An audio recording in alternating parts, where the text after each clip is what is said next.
하나님께서 오늘 우리에게 주시는 말씀은 욥기 13장 20절에서 14장 22절까지 말씀입니다. 제가 가진 성경은 구약 성경 773면입니다. 오늘 본문이 좀 긴데요. 욥과 세 친구의 변론 1라운드가 끝나는 부분에 나오는 욥의 그 고백이자 기도에 해당되는 부분인데요. 욥기 13장 다 찾으시면 제가 20절, 여러분이 21절 교독하시고 한 장 뒤에 있는 마지막 14장 22절을 함께 읽으시겠습니다. 제가 13장 20절 먼저 읽겠습니다. 오직 내게 이 두 가지 일을 행하지 마옵소서. 그리하시면 내가 주의 얼굴을 피하여 숨지 아니하오리니 곧 주의 손을 내게 대지 마시오며 주의 위엄으로 나를 두렵게 하지 마실 것이니이다. 그리하시고 주는 나를 부르소서. 내가 대답하리이다. 혹 내가 말씀하게 하옵시고 주는 내게 대답하옵소서. 나의 죄악이 얼마나 많으나이까. 나의 허물과 죄를 내게 알게 하옵소서. 주께서 어찌하여 얼굴을 가리시고 나를 주의 원수로 여기시나이까. 주께서 어찌하여 날리는 낙엽을 놀라게 하시며 마른 금불을 뒤쫓으시나이까. 주께서 나를 대적하사 괴로운 일들을 기록하시며 내가 젊었을 때의 지은 죄를 내가 받게 하시오며 내 발을 착고에 채우시며 나의 모든 길을 살피사 내 발자취를 점검하시나이다. 나는 썩은 물건의 낡아짐 같으며 좀먹은 의복 같으니이다. 여인에게서 태어난 사람은 생애가 짧고 걱정이 가득하며 그는 꽃과 같이 자라나서 시들며 그림자같이 지나가며 머물지 아니하거늘 이와 같은 자를 주께서 눈여겨보시나이까. 나를 주 앞으로 이끌어서 재판하시나이까. 누가 깨끗한 것을 더러운 것 가운데서 낼 수 있으리이까. 하나도 없나이다. 그의 날을 정하셨고 그의 달수도 주께 있으므로 그의 규례를 정하여 넘어가지 못하게 하셨사온즉 그에게서 눈을 돌이켜 그가 품꾼같이 그의 날을 마칠 때까지 그를 홀로 있게 하옵소서. 나무는 희망이 있나니 찍힐지라도 다시 움이 나서 11가지가 끊이지 아니하며 그 뿌리가 땅에서 늙고 줄기가 흙에서 죽을지라도 물기운에 움이 돋고 가지가 뻗어서 새로 심은 것과 같거니와 장정이라도 죽으면 소멸되나니 인생이 숨을 거두면 그가 어디 있느냐. 물이 바다에서 줄어들고 강물이 잦아서 마름같이 사람이 누우면 다시 일어나지 못하고 하늘이 없어지기까지 눈을 뜨지 못하며 잠을 깨지 못하느니라. 주는 나를 소홀에 감추시며 주의 진노를 돌이키실 때까지 나를 숨기시고 나를 위하여 규례를 정하시고 나를 기억하옵소서. 장정이라도 죽으면 어찌 다시 살리이까. 나는 나의 모든 고난의 날 동안을 참으면서 풀려나기를 기다리겠나이다. 주께서는 나를 부르시겠고 나는 대답하겠나이다. 주께서는 주의 손으로 지으신 것을 기다리시겠나이다. 그러하온데 이제 주께서 나의 걸음을 세시오니 나의 죄를 감찰하지 아니하시나이까. 주는 내 허물을 주머니에 봉하시고 내 죄악을 싸매시나이다. 무너지는 산은 반드시 흩어지고 바위는 그 자리에서 옮겨가고 물은 돌을 닳게 하고 넘치는 물은 땅의 티끌을 씻어버리나이다. 이와 같이 주께서는 사람의 희망을 끊으시나이다. 주께서 사람을 영원히 이기셔서 떠나게 하시며 그의 얼굴빛을 변하게 하시고 쫓아보내시오니 그의 아들들이 존귀하게 되어도 그가 알지 못하며 그들이 비천하게 되어도 그가 깨닫지 못하나이다. 함께 읽으시겠습니다. 다만 그의 살이 아프고 그의 영혼이 애곡할 뿐이니이다. 아멘. 내용이 긴데다가 참 이게 욥기의 이런 부분은 사실 쉽지 않은 부분 같습니다. 방금 읽으신 이 부분을 가지고 굳은 자기 확신보다 하나님 앞에 요동함이 났습니다라는 제목으로 하나님의 말씀을 나누도록 하겠습니다. 욥기의 주제 자체도 어렵지만 욥과 세 친구의 변론이 너무 길게 이어지고 있기 때문에 욥기를 묵상하다 보면 어느 시점에는 참 집중하는 것이 쉽지 않고 이해도 잘 안 되며 또 읽다가 길을 잃어버리기 쉽습니다. 오늘 읽은 본문은 제가 이제 본문 읽기 전에 잠깐 소개한 것처럼 욥과 세 친구의 그 변론이 1라운드가 끝나는 그 부분의 내용입니다. 욥기의 큰 구조를 제가 아마 이제 욥기 시작하고 한번 말씀드린 적이 있는데요. 욥에 대한 소개, 하나님께서 송사하는 사탄을 통해 욥에게 고난을 허용하는 이야기, 욥에게 닥친 실제 고난과 욥의 그 탄식이 나오는 욥기 1장에서 3장이 앞부분에 해당되고요. 그리고 지금 오늘 본문이 포함된 욥기 요 중간 부분은 조금 이따 얘기하고 욥기 마지막 부분 32장에서 42장에는 욥과 세 친구를 향한 그 엘리후라는 사람의 책망, 그리고 하나님의 직접적인 말씀, 은혜로 말미암은 욥의 깨달음과 회복, 이 부분이 이제 욥기 32장에서 42장 마지막 부분에 나옵니다. 사실 그 앞부분도 그렇고 마지막 부분도 내용은 어려울 수 있지만 구조는 안 복잡하거든요.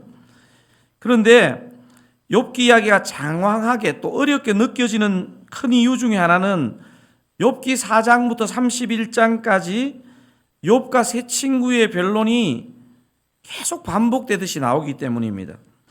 그런데 이 중간 부분을 가만히 보면 이 욥과 세 친구가 대화를 하는데 크게 1라운드, 2라운드, 3라운드가 있는데 오늘 이 본문까지가 그 변론의 1라운드에 해당됩니다. 그래서 앞으로 2라운드, 3라운드가 좀 남아 있거든요. 오늘 읽으신 본문인 욥기 13장 그리고 14장은 이 변론의 1라운드가 끝나는 얘기로 욥의 변론이 오늘 본문에 주로 나오고 있습니다. 어제 본문인 욥기 13장 1절에서 19절의 내용은 그 앞에 나아마 사람 소발의 정죄에 대해서 욥이 진짜 원통해하는 마음으로 변론을 하고, 오늘 본문인 욥기 13장 20절에서 14장 22절은요 욥이 소발을 포함한 세 친구의 1라운드 비난과 정죄를 듣고 사람에게 얘기해서 이게 해소되지 않는 것을 느끼면서 억울하고 답답해하는 그 마음을 하나님 앞에 토로하고 변론하는 내용이 오늘 본문에 읽었던 내용입니다. 혹시 제가 오늘 설교의 제목을 어떻게 잡았다고 말씀드렸습니까? 굳은 자기 확신보다 하나님 앞에 요동함이 낫습니다. 이렇게 제가 잡았는데요. 제가 제목을 이렇게 정한 이유는 4장부터 시작한 욥과 세 친구의 변론에 대한 중간 요약과도 같은 것을 오늘 제목으로 붙였습니다. 여러분, 욥의 세 친구 이름이 뭔지 아시죠? 대만 사람 엘리바스, 수아 사람 빌닷, 나아마 사람 소발. 제가 지난주에도 말씀드린 것처럼 이 세 사람도 하나님을 믿는 사람이고, 그리고 처음에 보면 선한 동기를 가지고 왔습니다. 큰 고난을 당한 친구 욥을 위로하러 와서 일주일 동안 찬 땅에서 함께 앉아서 고난당하는 욥을 위로하며 슬퍼하는 장면이 앞에 나옵니다. 하지만 하나님 앞에서 한탄하는 욥을 보고 세 사람은 위로의 태도에서 판단과 정죄의 태도로 바뀐다는 것을 우리가 앞에서 확인해 보았습니다.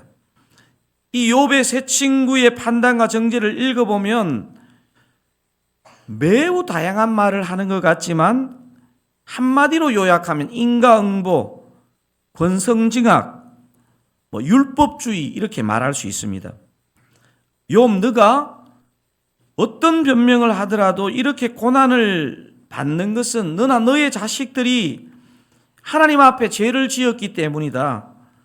이런 논리로 계속 공격하고 있습니다. 욥을. 요즘 우리가 주일마다 살펴보는 빌립보서에 나오는 바울이 경계하는 사람들이 누구라 그랬습니까? 율법주의자. 여러분, 우리가 신앙생활 하면서요, 저나 여러분이나 이 율법주의는요, 바울 당시에만 있었던 게 아니고요, 사단이 우리 안에 이렇게 심어놓은 죄성 가운데 이 율법주의는 계속 나타납니다. 율법을 지키면 하나님이 축복하시고, 율법을 지키지 않으면 하나님이 미워하시고 벌을 주신다는 생각입니다. 상당히 성경적인 것 같지만 가장 중요한 것을 놓친 것입니다. 저와 여러분이 율법주의자가 되면 어떻게 됩니까? 우리 자신을 포함한 다른 사람을 판단하고 정죄하게 됩니다. 오늘 이 본문에 나오는, 욥기에 나오는 욥의 세 친구처럼요. 그래서 우리가 율법주의자가 되지 않기 위해서는요, 은혜주의자가 됩니다. 은혜주의자. 율법을 지키지 않으면 벌 받을까 봐 말씀을 지키는 자가 아니고, 하나님의 은혜에 감사하고 감격하여 말씀을 지키는 자가 저와 여러분이 되기를 그렇게 바랍니다. 사랑하는 사랑가족 여러분, 저와 여러분이 은혜주의가 아니고 율법주의에 빠지면 무서운 이유가 뭔 줄 아십니까? 자신은 율법으로 말미암은 확신을 가지고 있어서 매우 바르게 판단한다고 생각하지만 그 판단이 상대를 살리는 것이 아니고 죽이게 되고 나중에는 자신도 죽게 된다는 것입니다. 율법주의가 굉장히 무서운 것입니다. 여러분, 바울의 서신을 읽어보면요, 이 율법주의적인 태도를 가졌던 사람들에 대해서 바울은 참지 못하고 얘기하는 것을 보게 됩니다. 저와 여러분이 율법주의의 함정에 빠지면 무서운 진짜 이유가 뭐냐 하면, 자기 확신 때문에 자신도 죄인이고 실수할 수 있는 연약한 존재임을 잃고 자신이 하나님이 되어버립니다. 자신이 하나님이 되어서 판단하는 것이죠. 제가 설교를 하고 목회를 하면서 가장 조심해야 하는 부분이 이 부분인 것 같습니다. 그 말씀을 저에게 묵상하고 적용해야 되는데 다른 사람에게 적용할 수 있는 이 잘못이요, 율법주의적인 태도에서 일어나거든요. 제가 아무리 성경을 많이 알고 아무리 많이 설교를 한다고 하더라도 저는 여전히 죄인이고 저는 넘어질 수 있는 자이고 저도 얼마든지 잘못 판단할 수 있는 자라는 것을 명심하는 것이 저의 영혼에 유익합니다. 하지만 저에게 은혜가 약해지고 율법주의가 강해지면요, 이상한 자기 확신이 나에게 이렇게 들어오고 다른 사람을 판단하고 정죄하며 제가 어느새 안 그러고 싶었는데 하나님이 되어 있는 것입니다. 여러분, 인간관계에서 심각한 문제가 생기는 결정적인 지점이 바로 이 지점입니다. 은혜가 약해지고 율법주의가 우리 안에 자리 잡으면 어느 인생도 이 급류에서 안 휘말릴 그런 힘을 가진 사람은 없는 것 같습니다. 지체의 잘못과 약함을 보면서 나도 저 사람 이상으로 죄인이고 잘못하고 있을 수 있다 이렇게 생각하지 않고 내 자신이 하나님이 되어 다른 사람을 판단하게 되는 것입니다. 여러분, 욥의 세 친구들 이야기를 잘 이렇게 살펴보시면 상당 부분에서 옳은 말을 하고 있습니다. 여러분, 욥기가 어려운 것은요, 대부분이 옳은 말을 하고 있습니다. 하지만 세 친구들의 문제가 무엇입니까? 그들은 율법주의적인 생각을 가지고 위로의 동기로 이 방문을 시작했지만 어느 순간부터 자신들이 하나님이 되어 욥을 판단하고 정죄하고 있다는 사실입니다. 제가 오늘 설교의 제목을 굳은 자기 확신보다 하나님 앞에 요동함이 낫습니다 이렇게 정했거든요. 어제까지 욥과 세 친구의 변론을 읽어보시면 새 친구들은 뭐 거의 확실하다 그런 것입니다. 확신을 가지고 여러분 이 정도 확신이 있으니까 막 계속 똑같은 얘기를 하는 거 아니겠습니까?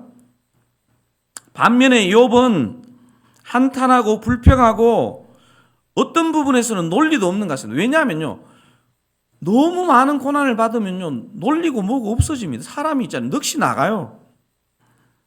하지만 오늘 본문을 읽어보시면요, 욥이 극한 고난과 친구들의 송사에도 불구하고 놀라운 게 뭐냐면요, 이 문제를 하나님 앞으로 가져오고 있다는 사실입니다. 사랑하는 사랑가족 여러분, 사단이 저와 여러분에게 진짜 노리는 게 뭔지 아십니까? 사단이 저와 여러분의 구원을 지 마음대로 취소할 수가 없지 않습니까? 사단이 저와 여러분에게 노리는 것은요, 우리의 구원을 취소할 수 없기 때문에 우리가 인간관계의 문제로, 고난과 환경의 문제로 어렵게 해서 결국 하나님 앞에 나갈 힘을 다 빼는 것입니다. 여러분, 그래서 사단의 전략은 뭐냐면요, 하나님께 못 나가게 하는 것입니다.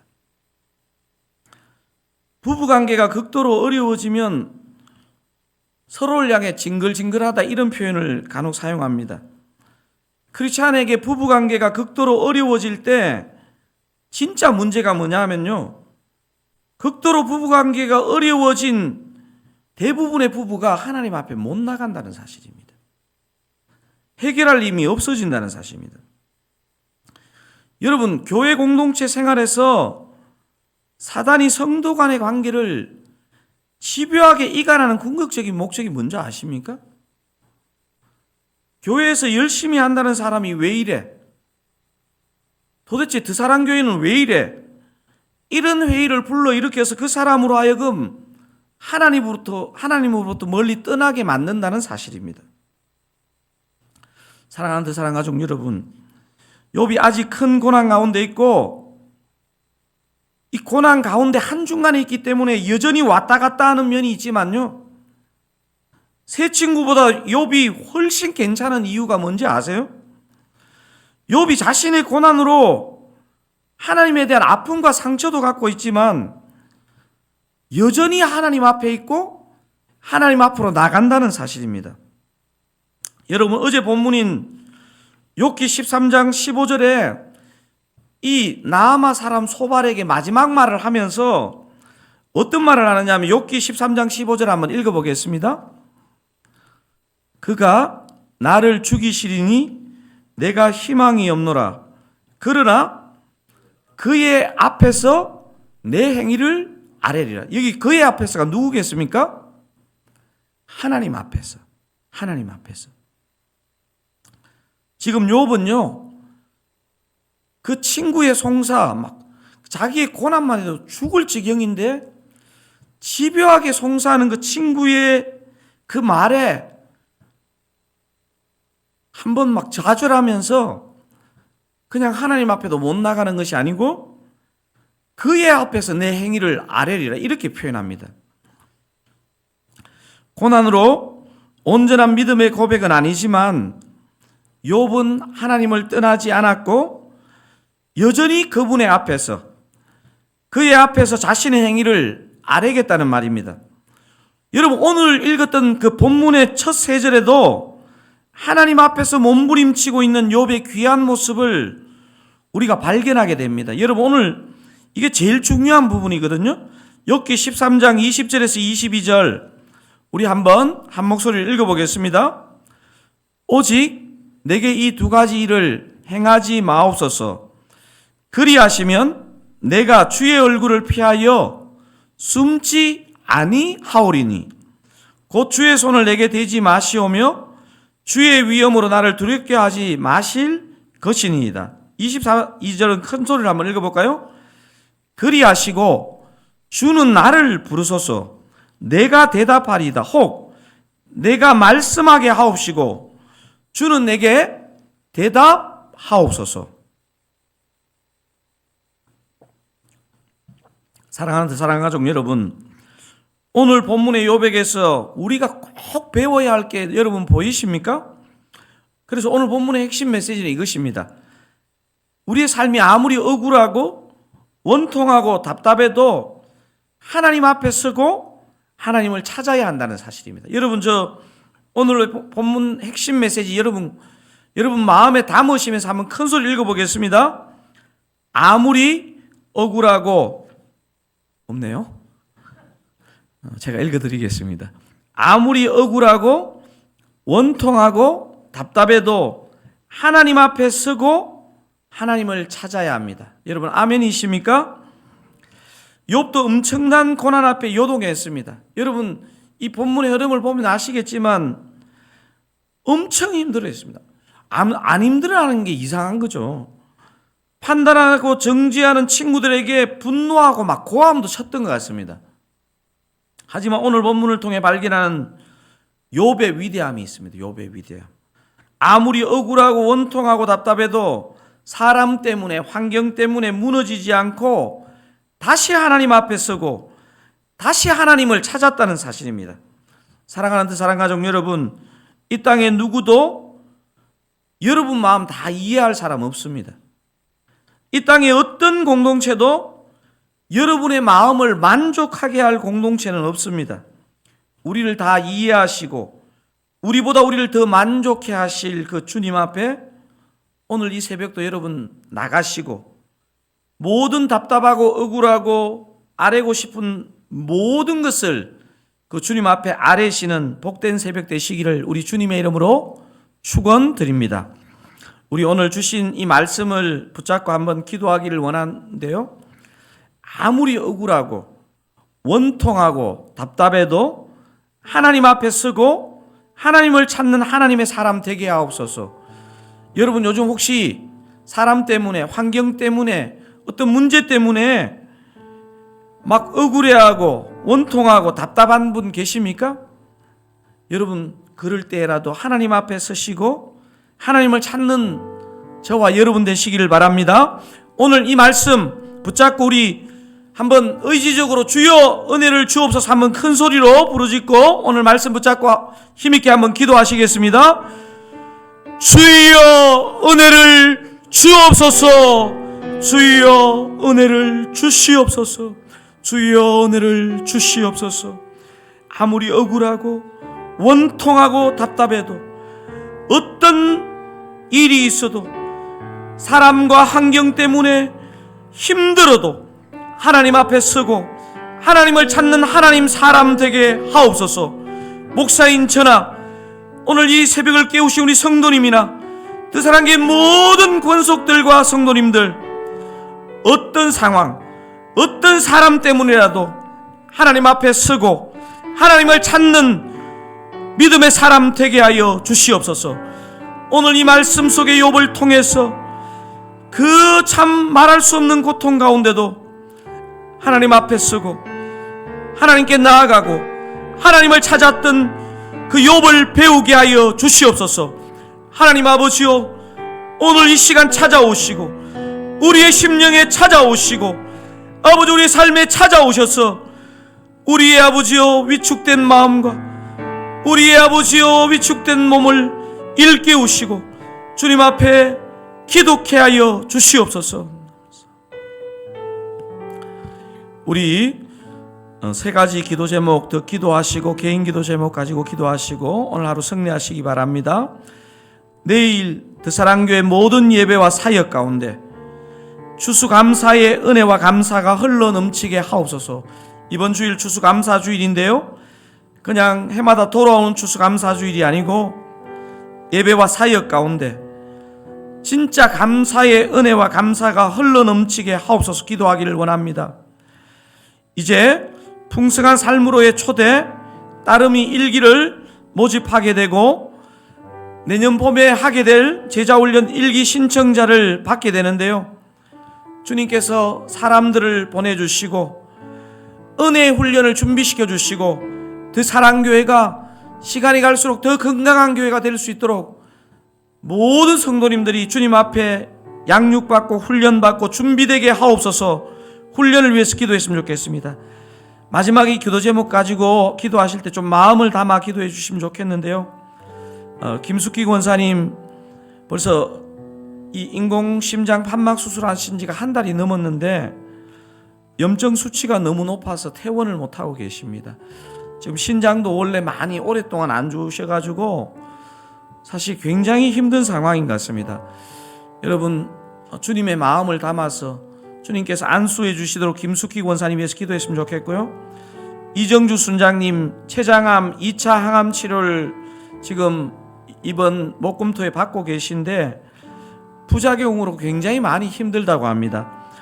우리 두 분을 위해서, 또 이 두 분뿐만 아니라 영육간에 힘든 시간을 보내고 계신 환우들을 위해서 이 시간 한번 좀 마음을 담아서 간절하게 기도하고, 그렇게 여러분 준비하신 기도 제목 가지고 기도하시고 돌아가기를 바랍니다. 세 가지 기도 제목입니다. 내일 사랑교회 예배 가운데 추수감사의 은혜와 감사가 흘러넘치게 하옵소서. 풍삼초와 제자훈련 잘 훈련받을 사람을 보내주시고 준비시켜 주옵소서. 김숙희 권사님, 이정주 순장님, 우리 환우들에게 온전한 치유와 회복을 허락하옵소서. 우리 간절한 마음을 담았어요. 주의 은혜를 주옵소서 세 번 부르짖고 간절하게 기도하시고 오늘 하루 승리하시고 주일을 잘 준비하시는 저와 여러분 되기를 바랍니다. 주여 은혜를 주옵소서. 주여 은혜를 주옵소서. 주여 은혜를 주옵소서. 주님 은혜를 주시옵소서. 은혜 주실 분은 주님밖에 없습니다. 주님 은혜를 주시옵소서. 내일 사랑교회 주일 예배와 사역 가운데, 다음 세대의 예배와 사역 가운데, 모든 모임 가운데 아버지 우리 가운데 주님이 은혜 주심 그 추수감사의 은혜와 감사가 흘러넘치게 하옵소서. 그래서 이 감사가 우리 이웃들에게 이 지역으로 흘러가는 은혜가 있게 하여 주시옵소서. 풍성한 삶으로의 초대 따름이 일기, 제자훈련 일기를 지원자를 모집하고 있습니다. 주님, 사람들을 보내주시고 사람들의 마음을 움직여주시고 사람들의 마음을 잘 준비시켜 주시기를 원합니다.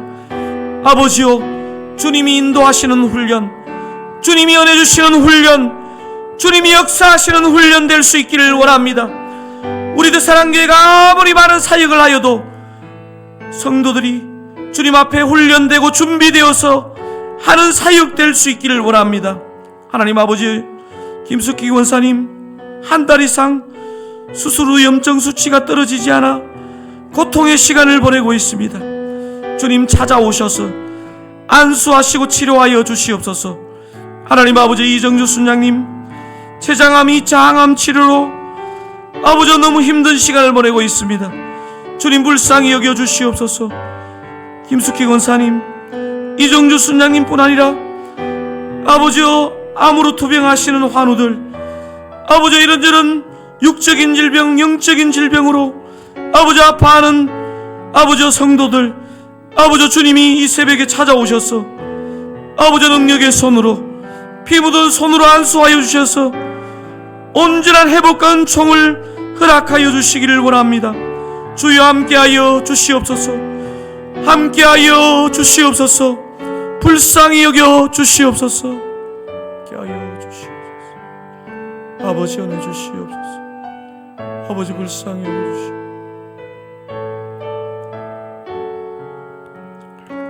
아버지,